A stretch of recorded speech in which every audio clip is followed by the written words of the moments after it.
Hello there, guys. Welcome back to another episode of E&Ftv. We are joined by my very, very good friend, Rita Varga, who is the CEO of Raizup. Rita, how are you doing? I'm great and better than I'm talking to you now. You're Finally. so kind. I know, right? So, for anybody that's obviously not been involved in the communications between me and Rita over the last 3 months.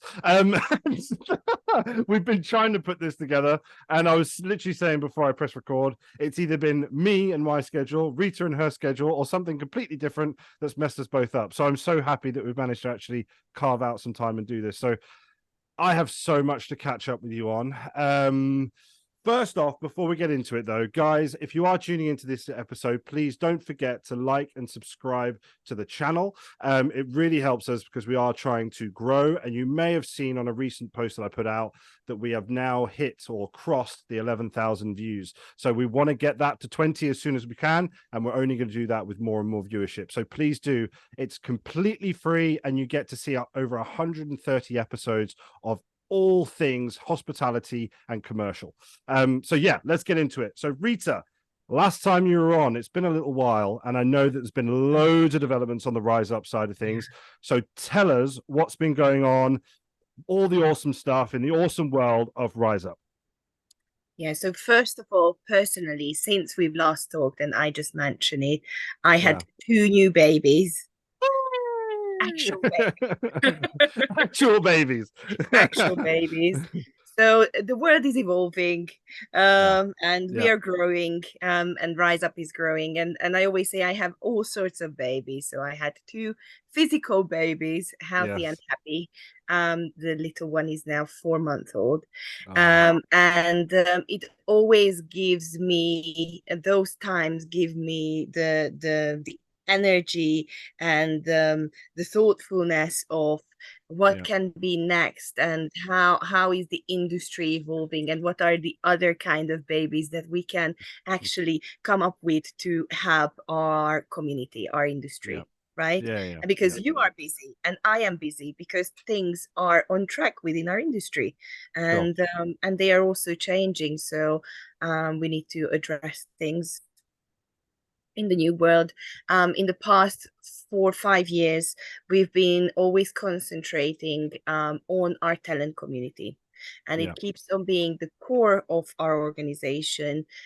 For those who don't know, Rise Up, we are a nonprofit organization advocating for diversity and inclusion within the travel, hospitality, and technology spaces. And we are scaling diverse teams globally. So talent has been the core of our organizations in the past years, looking into how to get a more diverse leadership into our industry, sort of looking into grassroots line, getting into leadership positions. But we also Yeah. realized without the buy-in from the organizations, we can Yeah. develop talent, but it's not going anywhere because there is no equality of opportunity, there is no equity, there is lack of equity in the industry, but most of all, there is missing education Yes. in our industry. Yeah. I agree with that. So by having conversations with our partners, with our members, we found that the willingness is there, Mm-hmm. the thoughts are there. There is also a kind of pressure, of course, in certain direction, but they are also misleading, Right. because at the end of the day, what you are looking at is creating the most effective, diverse teams within your respective organization that Sure. produces the most, so you can make the most revenue. Mm-hmm. Mm-hmm. So, whilst at the beginning we were focusing on women, now we are more shifted the focus on why and how you can effectively hire more women within Yeah. your organization, and how do you build that effectively. And why does gender play a role? What do different backgrounds play a role? So we pretty much evolved into a consultancy for diversity, equity, and inclusion within Yeah. our industry, as well as doing recruitment work.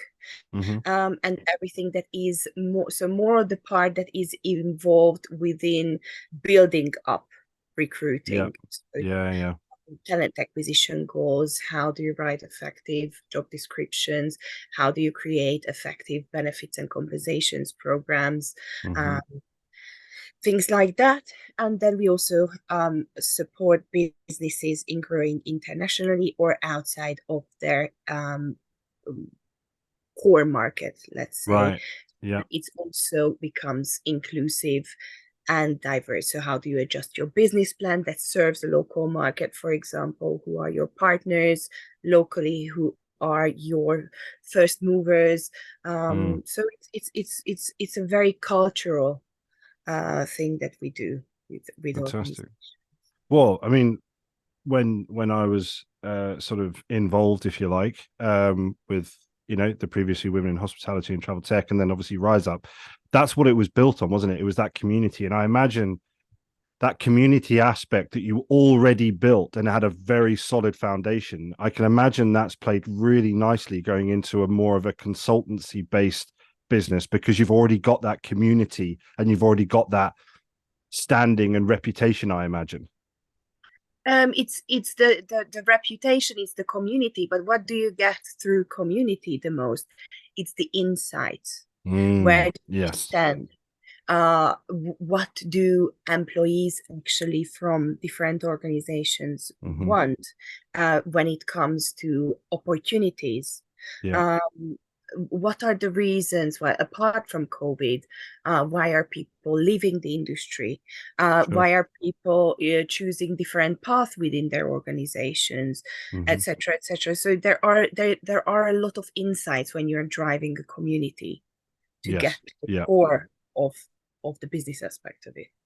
And again, it's only sort of going to get more and more exciting. You're going to be more and more busy. If you could even be more and more busy, it's going to come and come and come, isn't it? Really. And I suppose what was that? Just out of interest more than anything, Yeah. what was that transition like? Sort of, I suppose, making the decision to go into a slightly more, well, have a different direction, if you like, going down the consultancy route from a community based sort of brand. Was that a difficult journey, or was it something that just sort of worked organically? Well, the core of the thing Mm, is, how do I serve my community better? How do yeah, I create solutions faster? How do I scale the solutions faster yeah. than until now? Is that by assessing every single employee one by one, or do Sure. I support their organization in creating initiatives, in creating core measurements within their organization to be able to assess not only that single employee from the organization, but everyone? Yeah, yeah. And so the equity piece for the organizational side. Right. But it does evolve,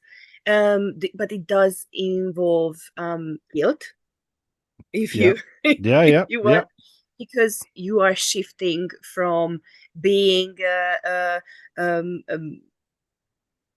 day-to-day figure in some Yes. people's lives in your Yeah. community, and communicating on a daily basis, Hmm. while now I am sort of like Mary Poppins above the clouds. Yeah. I love that. So I'm Coming down with holding the the umbrella. umbrella. We're both on the same wavelength. Well, I suppose again, because you had so many touch points within Rise Up, you had so many, it was such a diverse mix of people and backgrounds and professions within But hospitality and let's travel not tech. talk about in the past tense. Well, no, it was more, that's where I was with the community. And what I Yeah. mean by touch points is that's what is a big sort of strength point from a consultancy basis, because you've already built that diverse sort of base, right? And then with all these people coming from all these different businesses, not, and again, from our perspective, yes, in the main, we are UK based with obviously some international business. Raizup has always been global, which is a huge thing. So what I was going to ask, sort of coming on to really, if you like, was from your perspective, what are your thoughts on the hospitality? Well, on hospitality, the labor, the markets, because again, we've spoken about this previously in terms of, well, you actually touched on a couple of points, but education, opportunities, inclusion, so on and so forth. What are your thoughts if I was to sort of pick your brain and for the benefit of our audience, if you like? Yeah, so I think writing 2023, I have to Mm-hmm. say, because it has been evolving, and it's an ever evolving thing. One thing Sure. didn't change in the last couple of years since we are coming out of COVID and travel is coming back, or hospitality is coming back, is the lack of qualified employees. It's lack Mm. of qualified workers. It's the fight for the workers. Mm-hmm. And Yeah. I think there is that was the starting point for the organizations to realize I need to change things in order to attract or re-attract people to Right. join my company. Because I was talking to someone, well, particularly based in the UK, but Mm. he said, you know how I hire these days? My job interviews contain of, do you have two hands and two legs? You're hired. So Wow. so Okay. so it comes sometimes to the point of you don't have a choice but hiring everyone. But we are we are focused on finding solutions small term, Yeah. Yeah. short term, and not long term. Thinking of long term, how do I build up my recruitment funnel? How do I build up my brand to be inclusive of employees, to be inclusive towards my travelers? Mm-hmm. These are the things that are should be on the back of the minds, Mm-hmm. versus how do I survive from one day to the other Yeah. so that I don't escape a shift, or I don't have to shut down my hotel from one day to the other. Yeah. Um, uh, there are initiatives around which are great because that's already a starting point of having 4 days working week, having a tattoo for free when you are an employee of a certain hotel chain as a Okay. benefit. So Right. there are initiatives of ways how to attract, but I find that there is then that's the employee's perception of what the employees want Mm-hmm. Mm-hmm. versus why don't I just go out and ask my employees what they want? Why don't I just go out and ask a group of students or a group of high school students of what they would find amazing when they come Mm. to an employee? And that's the piece of what I think is still missing, is that communication Yeah. within the Yeah. organization.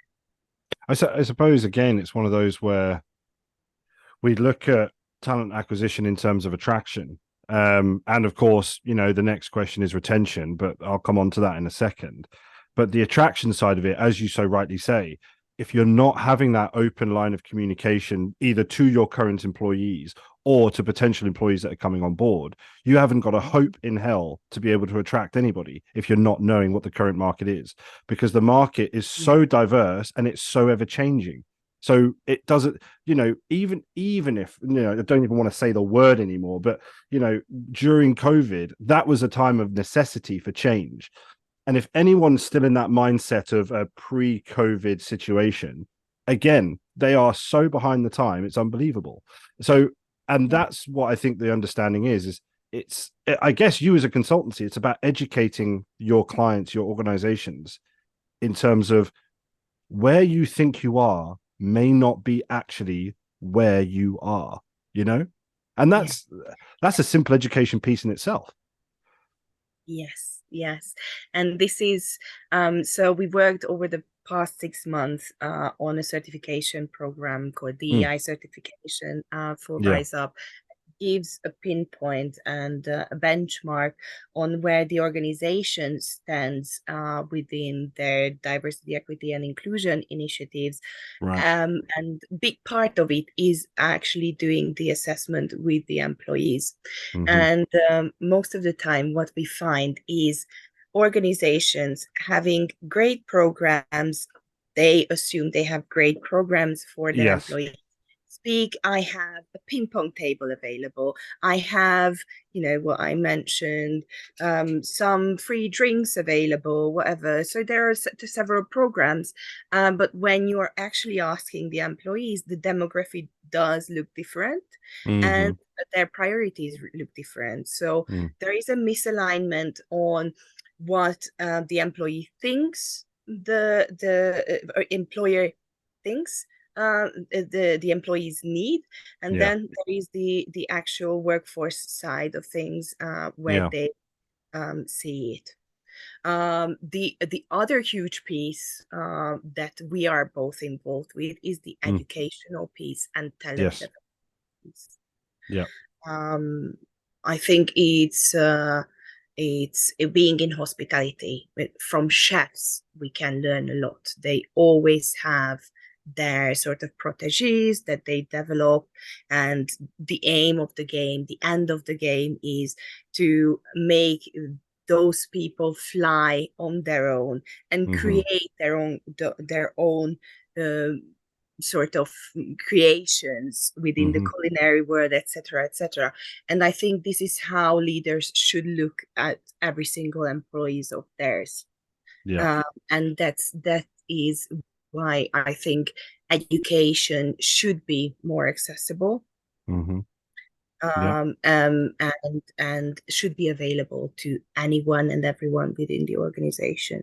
And again, that breeds opportunity, right? If you invest in that education, if you invest in that wider training and development piece, it's your driving opportunity not only for your employees, but you're driving opportunity for the business, because you're going to uncover everybody's an individual and they all have their own skill set, but you won't know what they're actually capable of until you invest in them, right? Like, and then that does nothing but benefit your business. And that's almost, again, it's one of those where education has so many levels, because that's where you need to educate your clients, which obviously we do as well. But it's sort of pushing that message of, you're never going to get the best out of your people until you invest and know your people. That's just as simple as it is. And at times it can be frustrating, but I suppose that's down to us in terms of that message, right? We just need to keep plugging at it and pushing it. And sometimes, and this is why the educational piece has to come in for the employers, is because people think they have to do great things, huge changes, review all that they have in sort of HR programs or marketing, whatever. But for us, 2023, mark my word, micro commitments. You do small thing, you develop small thing, and the effect is huge. So just by, for example, changing one word in your job description can attract way more people. Right? So you can triple the outreach of your job posting by changing one word. It's the same for the benefits programs. If you are, I still find, and it's so frustrating, what I require from our employees, this, and this, and then there is like a whole list of things that they require and they wouldn't have even use on a daily basis, which excludes certain groups, and there is nowhere to be found what the employee actually gets within the organization. And then I'm asking myself, so how do we want to do this? By giving stickers and what's that, the flasks, the the merch that people are getting on their first day. Yoo-hoo! And where is the Yeah, onboarding? Nowhere. yeah. But you get a cup. So what's the problem? So what was the phrase? Because I want There to was tag that. So it was micro. What was it that you said? micro commitments. Micro commitments. Micro I can almost commitments. guarantee So that that's going to be in the title. So micro commitments are going to change the world. That's the title of this video. There you go. thank you. Thank you. And I actually came to this by experience. I had to learn this because as you know, as a scaling company, as a scaling organization, for the longest while I was I was challenging myself. I was in a competition with myself. I have to do this great Yep. thing and I have to do that great thing. And then you just got lost in the story. And then I realized we focus on that small thing, which is, for example, small things. For example, building guidelines for diversity and inclusion, and we gain as much as we would build careers for 3,000 people at the same time. Yeah. Because by one company implementing that for their 3,000 employees, and they are going somewhere else and they are using that expertise, your impact is going to be higher. Yeah. And it's that kind of simple. Again, it's childbirth. funny. Childbirth doesn't. Say again. Say again. I missed that. Say again. Just cut this out.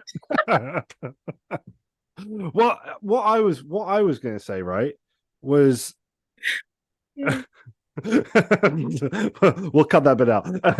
But what I was going to say was the side of that education piece again is it is the little things that amount to something massive.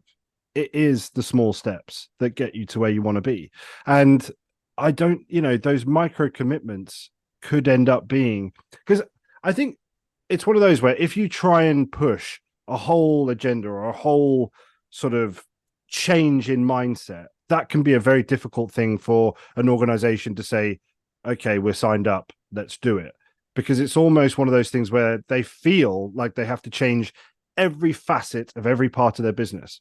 Whereas those micro commitments, they can be that gradual process to getting where they are. Because what we're in danger of, and I spoke to somebody else about this, is a box ticking exercise. Oh, you need to be more inclusive. And this is how you're going to do it. Here's this big thing that you need to start doing. And God forbid you get any of it wrong or you say something that isn't politically correct, because then you are doomed. And it's one of those where, but here's a micro adjustment. And then once you're there, you can do the next one. Once you're there, we can do the next one. And I love, that's why I asked you to repeat it, because I love that sort of process, because I think that micro adjustment thing, I've never thought about it like that before. I think that's awesome. Thank you. It is sort of, from the box ticking thing, and not being allowed to make mistakes. I think the foundation of it is allow ourselves to make mistakes, but also allow ourselves to move and rise from it. Right. None of us are perfect, right? We learn from our mistakes, and it's considered a cliche, but it can be applied in every single layer. And I think when we are approaching diversity and inclusion, it's not a practical science. No. So to come up with what works for your organization, you have to go through experimenting. So how do you feel the industry can create change, whether that be in the attraction side of things or retention? What are your thoughts on that piece? Because I know that I mentioned retention earlier, but I didn't want to touch on it yet, because I wanted to sort of be that sort of last point, if you like. So what do you think, in your perspective and from a Raizup perspective, the industry can do to create that change? So first of all, if somebody wants to leave your organization, they should leave your organization. There is nothing worse than a demotivated employee. that's Hmm. hanging on and it's not productive. Yeah. So let's put things straight first. The other thing is to not come to that situation, and we touched base on a lot of things throughout Yeah. this conversation, is really looking at the equity perspective Hmm. and looking at what do my employees need and what are the paths that they are looking to develop, Sure. because you do find amazing concierges Hmm. who do want to stay concierges all their life because that's their passion, but they want to be bloody the best ones in the world. Mm. So how do I assess them? Coming from a different background, going through different situations in their life, having different needs in terms of healthcare, for Yeah. example. But we do have thrivers. There is an ever-changing world where you see, and I think you can second that many more revenue managers are, for example, Mm. becoming GMs. Yeah. It's a Yeah. whole different skill set. Hmm. Being good in numbers, being good in different aspect of commercial drive in your business Yeah. is it is very different from acquiring leadership skills, Hmm. having an overview of all the departments within the organization, suddenly becoming someone in charge of 150 200 employees, Hmm. and how do you assess that? And there is a huge gap Yes.